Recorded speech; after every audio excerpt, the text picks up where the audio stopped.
Doctor साहब, मुझे बहुत डर लग रहा है। मुझे ब्रेस्ट ऑगमेंटेशन करवाना है, लेकिन जितना सुना है मुझे बहुत डर लग रहा है।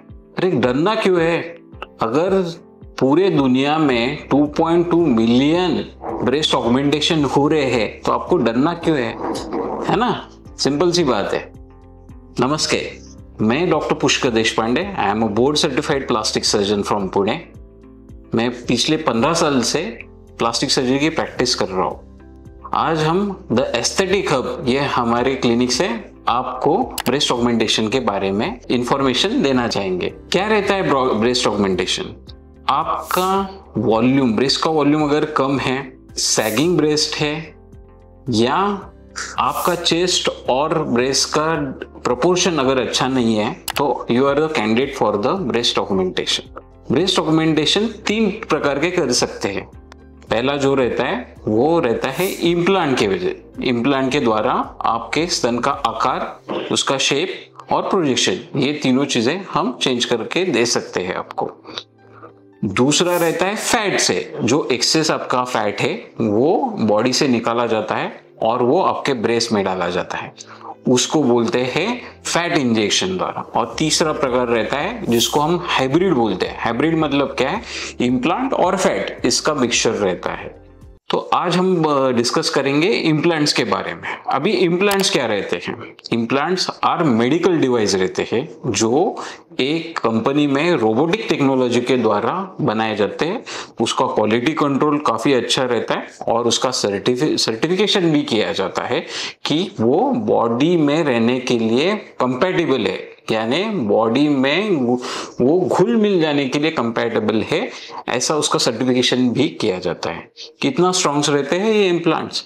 काफी स्ट्रॉन्ग रहते हैं। अगर एक टायर भी, ट्रैक्टर का टायर भी उसमें से चला गया तो भी उसको कुछ नहीं होता, तो फटने के चांसेस नहीं के बराबर रहते। तो इट इज दैट सेफ। ठीक है। अभी कौन से टाइप्स रहते हैं इम्प्लांट्स के? एक रहता है सिलिकॉन, दूसरा रहता है सलाइन। सलाइन मतलब नॉर्मल सलाइन जो रहता है, जो बोतल चढ़ाई जाती है हमें, उस सलाइन का जो इम्प्लांट्स रहते हैं उसको बोलते हैं सलाइन इम्प्लांट्स। ठीक है। दूसरा रहता है वो सिलिकॉन। सिलिकॉन मतलब क्या रहता है? सिलिकॉन एक एलिमेंट है जो कोहेसिव नेचर रहता है। कोहेसिव मतलब जो सिलिकॉन के मॉलिक्यूल्स है वो एक साथ जुड़े रहते हैं, वो टूटते नहीं, इसलिए उसको कोहेसिव सिलिकॉन जेल इम्प्लांट्स बोलते हैं। दोनों में क्या डिफरेंस रहता है?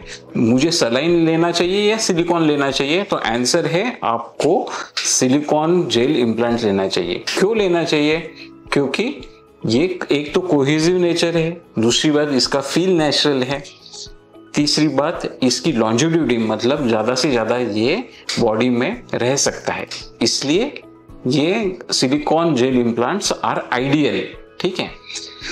दूसरा बात रहता है कि वो कैसा है, मतलब उसका टेक्सचर कैसा है, स्मूथ है या टेक्सचर्ड है। 2 टाइप्स के इम्प्लांट की बात कर रहे हैं, टेक्सचर्ड है या स्मूथ है। अभी अगर स्मूथ है तो वो हिलेंगे, बॉडी में के अंदर डालेंगे तो हिलेंगे। ठीक है। तो स्मूथ इम्प्लांट हम नहीं डालने की सलाह देते।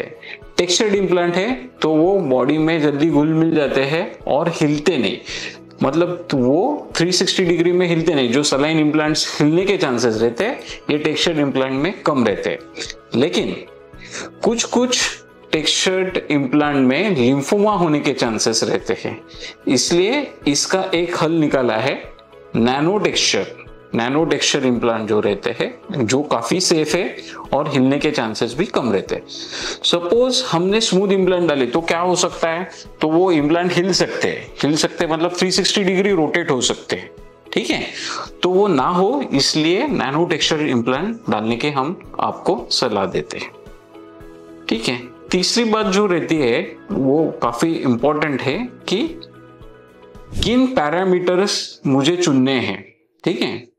पहले तो आप ये समझ लो कि ब्रेस्ट का जो डायमीटर रहता है, जिसको हम चेस्ट डायमीटर बोलते हैं और ब्रेस्ट का बस्ट डायमीटर बोलते हैं।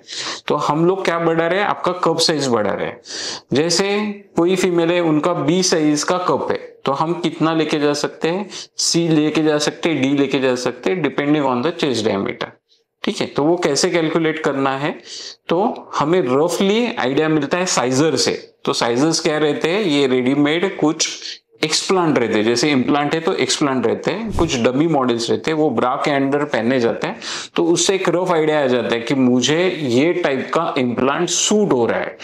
वो जो एक्सप्लांट, जो डमी मॉडल है, वो आपको ब्रा में पहनना है, आपको आईने में देखना है, और उससे पता चल जाएगा कि कितना वॉल्यूम आ रहा है, कितना प्रोजेक्शन आ रहा है। इससे हम लोग एक अप्रोक्सीमेटली आइडिया ले सकते हैं कि कौन से टाइप का इम्प्लांट मुझे सूट करता है।